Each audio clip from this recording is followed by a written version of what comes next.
अस्सलाम वालेकुम। उम्मीद करता हूँ आप सब लोग खैरियत से होंगे। आज हमारा फर्स्ट ईयर का लेक्चर नंबर 1 है जिसमें हम चैप्टर नंबर 3 स्टार्ट कर रहे हैं इक्वेशंस।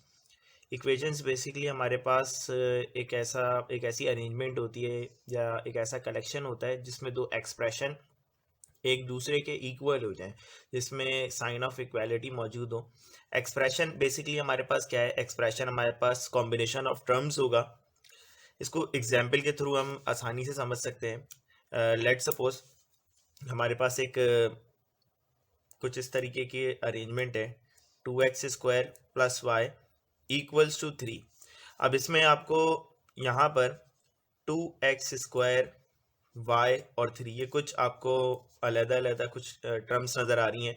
टर्म्स बेसिकली प्लस या माइनस के साइन से सेपरेट होंगी, जैसे कि 2x² ये पहली टर्म, ये y दूसरी टर्म।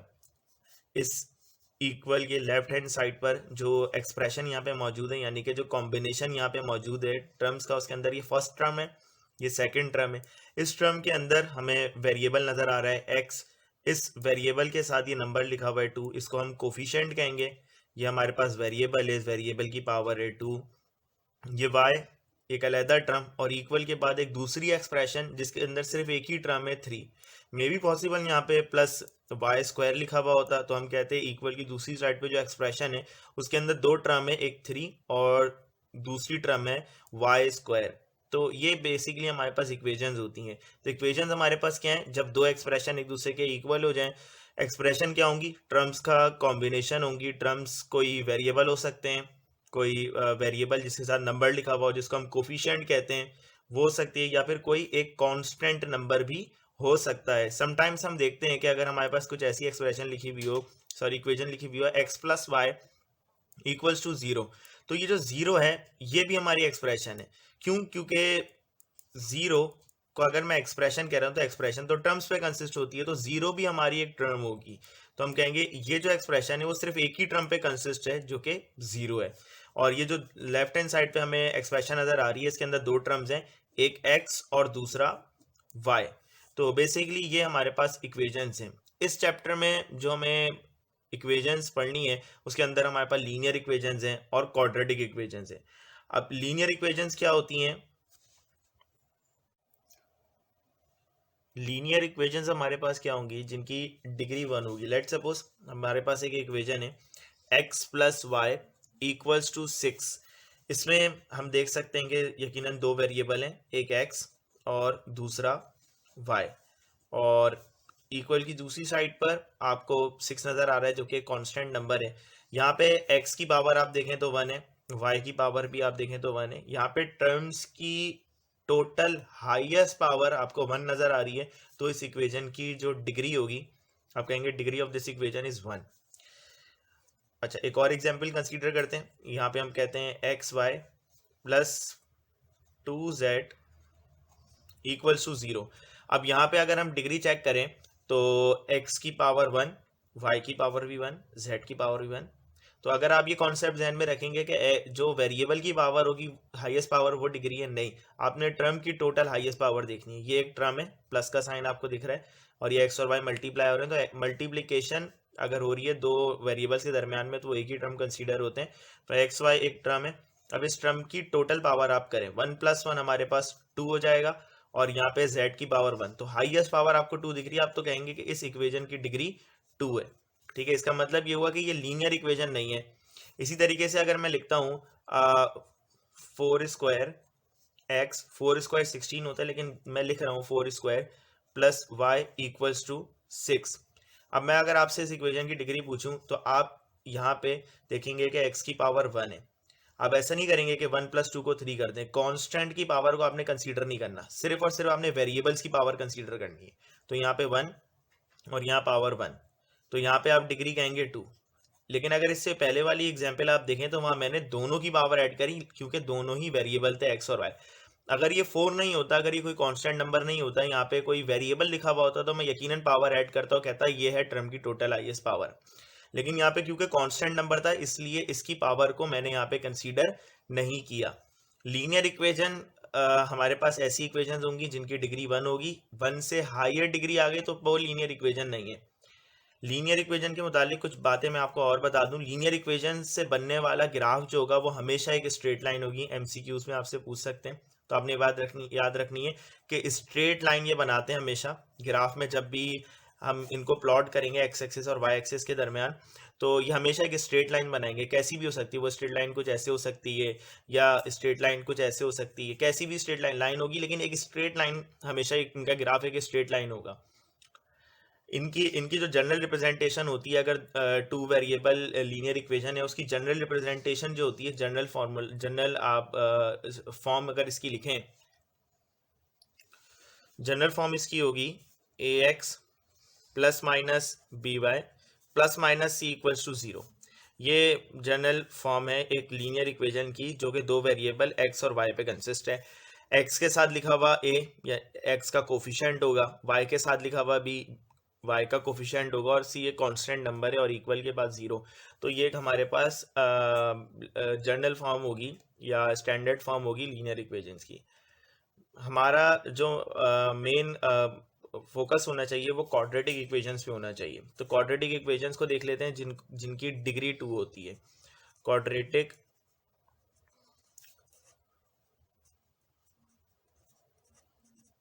इक्वेशंस, क्वाड्रेटिक इक्वेशंस ऐसी इक्वेशंस होंगी जिनकी डिग्री 2 होगी। ये बात आपने याद रखनी है कि इनकी जो डिग्री होगी वो 2 होगी। लेट सपोज मैंने एग्जांपल लिखी थी x y plus z equals to 3। तो यहाँ पे अगर आप x की पावर देखें 1 है, y की पावर देखें 1 है, 1 + 1 2 हो जाएगा। इस टर्म की जो पावर होगी टोटल वो 2 है, और इस टर्म की पावर देंगे तो z की पावर 1 है, तो यकीनन 1। हाईएस्ट पावर 2 आ रही है तो डिग्री 2 होगी। ये एक क्वाड्रेटिक इक्वेशन है, लेकिन हमने 2 वेरिएबल क्वाड्रेटिक इक्वेशन नहीं पढ़नी है, हमने 1 वेरिएबल क्वाड्रेटिक इक्वेशंस पढ़नी है। 1 वेरिएबल क्वाड्रेटिक इक्वेशन की स्टैंडर्ड फॉर्म में यहाँ पे लिख दे रहा हूँ, और फिर उसके बाद हम एक्सरसाइज की तरफ मूव कर रहे हैं। तो स्टैंडर्ड फॉर्म जो इसकी होगी 1 वेरिएबल क्वाड्रेटिक इक्वेशन की, इससे पहले भी आपने 10th स्टैंडर्ड में पढ़ी, जो कि होती है a x square plus minus b x plus minus c equals to 0। ये स्टैंडर्ड फॉर्म होती है क्वाड्रेटिक इक्वेशन की।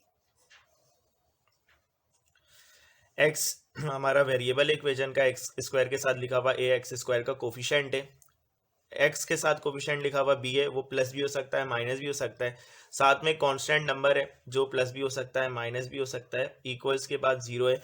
एक्स स्क्वायर का कोफिशिएंट हमेशा पॉजिटिव होगा। ये कुछ बातें हैं जो आपने याद रखनी है।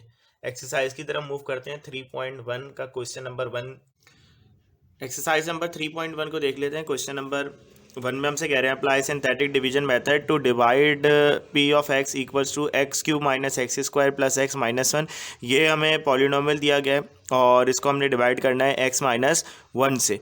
जब भी आप किसी एक्सप्रेशन को किसी दूसरी एक्सप्रेशन से डिवाइड करेंगे, या आप ऐसा समझ लें किसी भी नंबर को किसी दूसरे नंबर से जब आप डिवाइड कर रहे होते हैं तो आपके पास दो रिजल्ट आते हैं। लेट सपोज अगर मैं आपसे कहूँ कि हमने 25 को डिवाइड करना है 5 से, तो 5 5s आर 25। सब्ट्रैक्शन करेंगे और 5 से 5 कैंसिल और 2 से 2 यहाँ पे कैंसिल हो जाएगा। तो हम यहाँ पे ये जो ऊपर ये जो आंसर देख रहे हैं ये हमारा कहलाता है कोशेंट, ये कहलाता है कोशेंट। और यहाँ पे अगर कोई नंबर बचता, वैसे तो यहाँ कुछ नहीं बता, यहाँ पे 0 आ रहा है, लेकिन अगर यहाँ 25 के बजाय 26 होता, अगर यहाँ पे लिखा हुआ होता 26, लेट सपोज अगर मैं कहता 26 को आप डिवाइड करिए 5 से, तो 5 5s आर 25 हो जाता, और 6 माइनस 5 1 बचता, 2 माइनस 2 कैंसिल हो जाता। यहाँ पे 1 बच रहा था, इस 1 को हम कहते हैं रिमाइंडर। तो जब भी आप किसी नंबर को किसी दूसरे नंबर से डिवाइड करते हैं या किसी एक्सप्रेशन को किसी दूसरी एक्सप्रेशन से डिवाइड करते हैं, तो हमें हमेशा रिजल्ट में दो चीज़ें मिलती हैं, एक कोशेंट मिलता है और दूसरा रिमाइंडर मिलता है। इसी तरीके से जब आप पी ऑफ एक्स को डिवाइड करेंगे, जो कि x cube minus x square plus x minus 1 दिया गया है, उसको जब आप डिवाइड करेंगे एक्स माइनस 1 से, अब चाहे सिंथेटिक डिवीजन के मेथड इस्तेमाल कर रहे हैं लेकिन आप कर तो डिवाइड ही रहे ना, तो जब आप डिवाइड करेंगे तो आपको दो आंसर मिलेंगे, दो चीज़ें मिलेंगी रिजल्ट में, कोशेंट और दूसरा रिमाइंडर। तो यहाँ पे आपने आके स्टॉप कर देना और ये हमारा आंसर हो जाएगा। अब किस तरीके से सिंथेटिक डिवीजन को इस्तेमाल करके सॉल्व करेंगे देखते हैं। सॉल्यूशन गिवन दैट, ये गिवन है कि पॉलिनोमियल ऑफ एक्स जो हमें दिया गया वो है x cube minus x square plus x minus 1। इस पॉलिनोमियल को हमने डिवाइड कराना है, इसको डिवाइड करना है हमने एक्स माइनस 1 से। तो मैं यहाँ लिख दूंगा we have to divide given p of x by x minus one. x minus one को हम ज़ीरो के बराबर सपोज कर लेंगे, माइनस वन इक्वल की दूसरी साइड पे हम शिफ्ट करेंगे तो ये हो जाएगा प्लस वन। ये सपोजिशन आपने करनी है कि जब भी आप किसी भी पॉलिनोमियल को डिवाइड करने जाएंगे किसी दूसरी एक्सप्रेशन से, तो जिस एक्सप्रेशन से आप डिवाइड करना चाह रहे हैं, जैसे यहाँ पे हम इस एक्सप्रेशन को x cube minus x square plus x minus one, इस एक्सप्रेशन को हम एक्स माइनस वन से डिवाइड करना चाह रहे हैं, तो एक्स माइनस वन को हम ज़ीरो के बराबर सपोज करेंगे, माइनस वन इक्वल की दूसरी साइड पर आकर प्लस वन हो जाएगा। Using synthetic division, synthetic division का मेथड हम यहाँ पे इस्तेमाल कर रहे हैं। किस तरीके से सिंथेटिक डिवीजन करी जाएगी, सबसे पहले आपने लाइन स्केच करनी है, जिस तरीके से मैं यहाँ पे स्केच कर रहा हूँ, ये मैंने लाइन स्केच कर दी। लाइन स्केच करने के बाद जिस पॉलिनोमियल को, जिस एक्सप्रेशन को आप डिवाइड करना चाहते हैं, अभी हम इसको डिवाइड करना चाहते हैं, तो उसमें जितने भी हमारे पास यहाँ वेरिएबल्स हैं, यहाँ पे यकीनन एक्स हमारे पास वेरिएबल है, और इस एक्स की जो भी कोफिशिएंट्स होंगे वो मैं यहाँ पे लिखूँगा। यानी कि इस एक्सप्रेशन की सबसे बड़ी पावर मुझे यहाँ 3 नज़र आ रही है, और इस 3 का जो कोफिशिएंट है वो 1 है। इस कोफिशिएंट को यहाँ कुछ नहीं लिखा तो यकीनन 1 होगा। इस 1 को मैं यहाँ लिख दूंगा, सबसे बड़ी पावर एक्स क्यूब, उसका कोफिशिएंट 1, वो मैंने यहाँ लिख दिया। अब मैं एक्स क्यूब से छोटी पावर देखूंगा, एक्स क्यूब से छोटी पावर यकीनन एक्स स्क्वायर होगी, और एक्स स्क्वायर का कोफिशिएंट यहाँ कुछ नहीं लिखा हुआ तो यकीनन 1 लिखा हुआ होगा। तो ये मेरे हमारे पास हो जाएगा -1। एक्स स्क्वायर से छोटी पावर यहाँ पे एक्स नज़र आ रही है, उसका कोफिशिएंट कुछ नहीं लिखा हुआ तो यकीनन 1 लिखा हुआ होगा, तो मैं यहाँ पे 1 लिख दूंगा। इसी तरीके से कांस्टेंट यहाँ पे मुझे -1 लिखा हुआ दिख रहा है, तो मैं यहाँ पे -1 लिख दूंगा। अच्छा, यहाँ पे हमने सपोजिशन करी थी कि x माइनस वन को हमने 0 लिया था, -1 इक्वल की दूसरी साइड पे जाकर +1 हो गया। इस 1 को हम यहाँ लिख देंगे। हमेशा पहले कोफिशिएंट को, पहले नंबर को आपने यहाँ पे ड्रॉप कर देना है, ऐसी जैसे है वैसे ड्रॉप कर देना, यानी कि 1 ड्रॉप होकर यहाँ 1 आ जाएगा। अब आपने क्या करना है, ड्रॉप करने के बाद इस नंबर को इससे मल्टीप्लाई करना है, 1 से मल्टीप्लाई होकर 1, -1 + 1 0, 0 1 से मल्टीप्लाई होकर 0, 1 + 0 1, 1 से मल्टीप्लाई होकर 1, -1 + 1 0 हो जाएगा। अच्छा, यहाँ मैंने ये इसको अलग क्यों कर दिया, इसको अलग क्यों कर दिया देख लेते हैं। मैंने आपको अभी बताया कि जब दो नंबर्स आपस में डिवाइड होती हैं, तो एक्सप्रेशन आपस में डिवाइड होते हैं, और रिजल्ट में हमें 2 चीज़ें मिलती हैं, एक कोशेंट और दूसरा रिमाइंडर। तो हमारा ये जो पहला सीक्वेंस आपको यहाँ दिख रहा है 1 0 और 1, ये हमें कोशेंट बताएगा, और ये लास्ट वाला जो डिजिट आपको दिख रहा है ये हमें रिमाइंडर बताएगा। किस तरीके से, ये हमारे पास जो एक्सप्रेशन थी इसके अंदर सबसे बड़ी पावर 3 थी, तो जब हम कोशेंट लिखना शुरू करेंगे, कोशेंट में हम छोटी पावर से स्टार्ट करेंगे, ठीक है। एक्स क्यूब से छोटी पावर जो भी होगी, अगर एक्स की पावर 4 यहाँ पे सबसे बड़ी होती तो मैं एक्स क्यूब से स्टार्ट करता, लेकिन यहाँ पे सबसे बड़ी पावर एक्स क्यूब है, तो एक्स क्यूब से छोटी पावर से हमने स्टार्ट करना है। मैं यहाँ पे लिखूँगा एक्स स्क्वायर, फिर मैं लिख दूंगा एक्स, फिर कोई कांस्टेंट नंबर आएगा, ठीक है। अब एक्स स्क्वायर का कोफिशिएंट क्या होगा, ये जो पहला वाला हमें डिजिट मिल रहा है ये हमारे पास एक्स स्क्वायर का कोफिशिएंट होगा, ये दूसरा वाला मिल रहा है ये 0, ये हमारे पास एक्स का कोफिशिएंट होगा, और ये जो ये नंबर है 1 लास्ट, ये हमारे पास कांस्टेंट नंबर होगा, और ये जो सबसे लास्ट सीक्वेंस में मौजूद है ये 0, ये हमें रिमाइंडर बताएगा। तो यहाँ पे रिमाइंडर क्या हो जाएगा, रिमाइंडर हो जाएगा 0। इसको फर्दर अगर आप सिंप्लीफाई कर लें तो एक्स स्क्वायर 1 से मल्टीप्लाई होकर एक्स स्क्वायर, एक्स 0 से मल्टीप्लाई होकर 0 हो जाएगा, और 0 + 1 1 होता है। तो कोशेंट हमें यहाँ पे एक्स स्क्वायर + 1 मिल गया, और रिमाइंडर यहाँ पे हमें 0 मिल गया। एक दफ़ा दोबारा इस एक्सप्रेशन को देख लें किस तरीके से मैंने सिंथेटिक डिवीजन को इस्तेमाल करते हुए डिवाइड किया। एक्स क्यूब का कोफिशिएंट यहाँ पर 1 था, मैंने 1 लिख दिया। एक्स स्क्वायर का कोफिशिएंट यहाँ एक्स स्क्वायर का कोफिशिएंट यहाँ पे -1 था, मैंने -1 लिख दिया। एक्स का कोफिशिएंट +1 था, मैंने +1 लिख दिया। कांस्टेंट नंबर -1 था, मैंने -1 लिख दिया। जिससे डिवाइड करना था उसको 0 सपोज करना है, -1 इक्वल की दूसरी साइड पर आकर यहाँ +1 हो गया, एक्स की वैल्यू यहाँ 1 आई, मैंने यहाँ 1 लिख दिया। पहले को ड्रॉप करना है, फिर यहाँ जो भी नंबर आएगा वो इससे मल्टीप्लाई होगा, तो 1 से मल्टीप्लाई होकर 1, -1 + 1 0, 0 1 से मल्टीप्लाई होकर 0, 1 + 0 1, 1 से मल्टीप्लाई होकर 1, -1 + 1 0। जो पहले वाला सीक्वेंस होगा वो हमें कोशेंट बताएगा, जो दूसरा वाला सीक्वेंस होगा वो हमें जो सबसे लास्ट डिजिट होगा वो हमें रिमाइंडर बताएगा। कोशेंट लिखने का तरीका क्या है कि जो जिस एक्सप्रेशन से आप डिवाइड करने जा रहे हैं उसकी सबसे हाईएस्ट पावर देखें, जो भी उसकी हाईएस्ट पावर होगी उससे एक पावर कम से आपने क्वेश्चन लिखना शुरू करना है। अगर यहाँ पे एक्स की सबसे बड़ी पावर 4 होती या 5 होती, अगर 5 होती तो मैं 4 से लिखना स्टार्ट करता। अब यहाँ पे क्योंकि एक्स की सबसे बड़ी पावर क्यूब थी तो मैंने एक्स स्क्वायर से लिखना स्टार्ट करा क्वेश्चन। ये पहले वाला एक्स स्क्वायर का कोफिशिएंट बन गया, दूसरा वाला एक्स का कोफिशिएंट, और लास्ट जो है वो कांस्टेंट नंबर। और इसको जो मैंने सेपरेट करके लिखा, ये मैंने आपको पहले ही बताया, हमें रिमाइंडर बताएगा, यहाँ पे रिमाइंडर आ रहा है 0।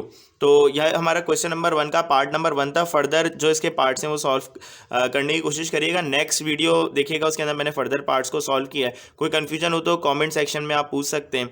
अपना फीडबैक ज़रूर देखिए, दिएगा। अपना ख्याल रखिएगा। अल्लाह हाफिज़।